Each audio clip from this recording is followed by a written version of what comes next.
Joining the CLP, we were able to better understand our faith and deepen our relationship with our God.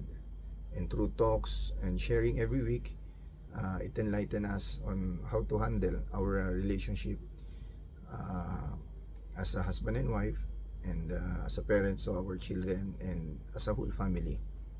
We also learn ways on how to be closer to our Lord, and especially sa mga children, sa aming mga anak.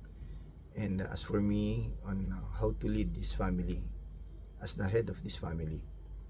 And sa community naman, uh, it helped us a lot also to support sa mga struggles namin as husband and wife, especially through their experiences, also through their sharing.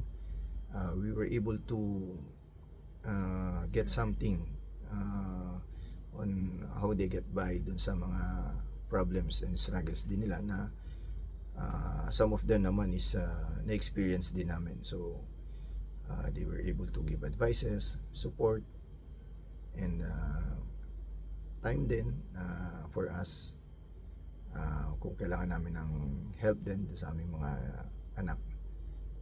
And